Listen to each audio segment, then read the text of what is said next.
Çabuk biten hayatlar. İz bırakmadan kaybolmalar. Unutulamayan şeyler. Uzun süre akılda kalan yüzler. Konuşulmamış konular. Güney Polonya'nın önde gelen kayboluşun arkasından gelen ceset kalıntıları ile sonuçlanan Katarzya Zowoda'dan bahsedeceğiz. Bu tarz videoları beğeniyorsanız abone olmayı unutmayın. Bir gençin hayatının kayboluşuyla başlıyoruz. Katarzya Zowoda, Polonya'nın Krakow kentindeki Jagiellonian Üniversitesi'nde 23 yaşında bir din bilimleri öğrencisiydi. Dini ilimlere girmeden önce psikoloji okumuş, sonra tarihe geçmiş ve bir süre sonra dini ilimlere yerleşmiştir.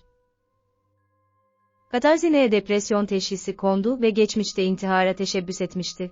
Bu yüzden Krakow'da bir psikiyatrik muayeneye gitti. Annesiyle yaşıyordu, çok fazla arkadaşı olmadığı için okuldaki derslerde ve boş zamanlarında çoğunlukla yalnızdı. 12 Kasım 1998'de Katarzya, muayene için gitmesi gereken bir psikiyatri hastanesinde annesiyle planlanmış bir randevusu vardı. Ancak bu toplantıya gelmedi. Annesi, esas olarak kızının zihinsel durumu ve daha önce bir kez intihara teşebbüs etmiş olması nedeniyle endişelenmeye başladı. Her şeyi polise bildirdi ve Katarzya'nın kayıp olduğu ilan edildi.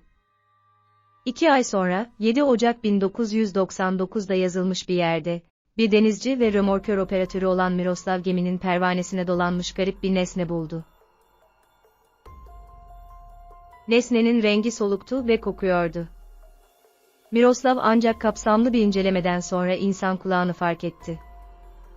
Polis çağrıldıktan sonra nesne bir laboratuvara götürüldü ve burada kayıp Katarzya Zowoda'nın kalıntıları olduğu doğrulandı.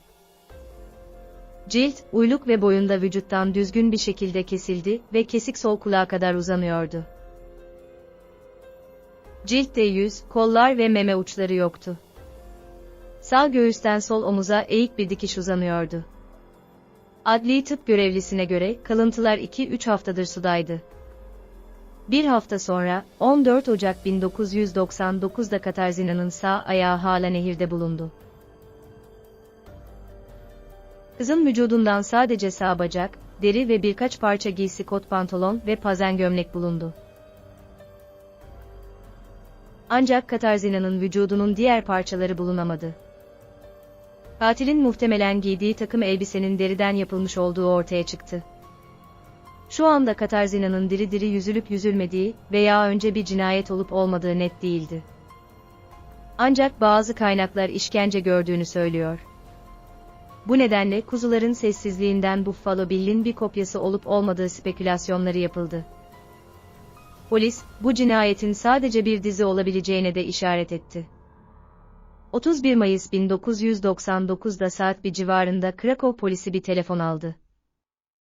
Yaşlı bir adam polise Krakow yakınlarındaki küçük bir köydeki evinde bir cinayet işlendiğini ve katilin torunu olduğunu söyledi. Evin bodrum katında tavana baş aşağı asılı duran bir ceset bulundu. Kurban, daha sonra evin dışında başı kesilmiş halde bulunan ve kafasıyla yüzünün derisi maske olarak birbirine dikilmiş 50 yaşında bir adamdı. Katil Rus göçmeni Vladimir Kurban ise, babası Vitaliy sorgulama sırasında Vladimir babasının kıyafetleriyle birlikte bütün gün evde babasının yüzünden ve derisinden yapılmış bir maske taktığını ve büyük babasının önünde Vitaliy taklidi yaptığını itiraf etti.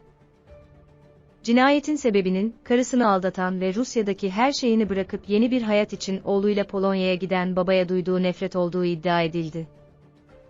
Vladimir'in Katarzya'yı tanıması muhtemeldir. Aynı üniversiteye ve hatta aynı alana gittiler, tek fark üniversiteye girişlerindeydi. Vladimir 1992'de üniversiteye girdi ve bir yıl sonra Katarzya, Vladimir bir yıl okuduktan sonra okuldan ayrıldı ama kampüste tanışmış olmaları mümkündür. Polis Vladimir'den şüphelendi, ancak ellerinde hiçbir kanıt yoktu ve o, Katarzyna'nın cinayetini itiraf etmedi. Rusya'da 25 yıl hapis cezasına çarptırıldı.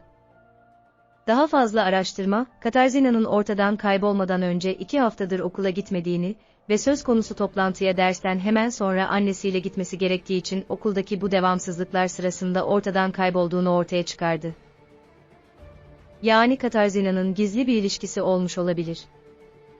Katarzina'nın insanların birbirine caddesi veya kaset sattığı bir etkinlikte tanıştığı bir adam olması gerekiyordu. Ama bu adamın bir mazereti vardı ve soruşturma hiçbir yere varmadı. Birkaç kez dava açıldı.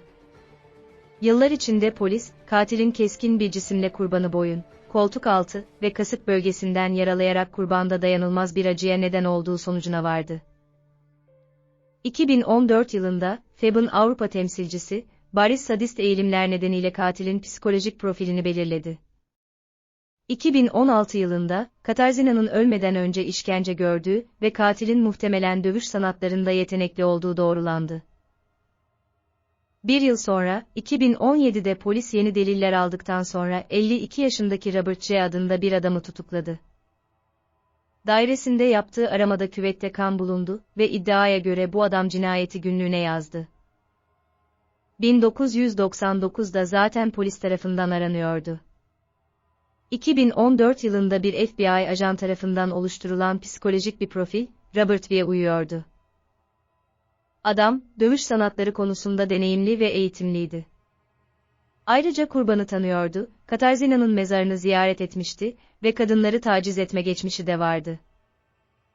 Ordudayken insan cesetleriyle uğraştığı bir otopsi laboratuvarında çalışıyordu. Ayrıca Krak'taki bir zooloji enstitüsünde çalıştı ve burada hayvanların derisini nasıl yüzeceğini öğrendi ve hayvanları taciz etmesiyle de tanındı. Bu görevdeki ilk gününden sonra enstitüdeki bütün tavşanları öldürdüğü için kovuldu. Bu eylemi açıklayamıyordu. Arkadaşından gelen mektup üzerine tutuklandı. Ancak, mektubun içeriği halka açık değildir ve soruşturma gizliliğinin bir parçasıdır. Katarzyazova'dayı vahşice acımasızca öldürmekle suçlandı.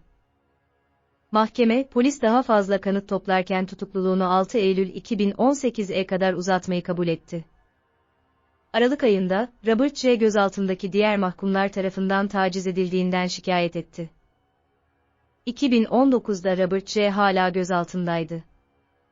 Duruşmanın veya tüm davanın sonucu, esas olarak tüm ayrıntıların yayınlanmasına izin vermeyen Polonya yasaları nedeniyle halk tarafından bilinmiyor. Ne yazık ki, bunun hızlı bir çözümü olmayacak. Failin ne yaptığını bildiği, neredeyse kusursuz davrandığı biliniyor. Her şey suçu onun planladığını gösteriyor.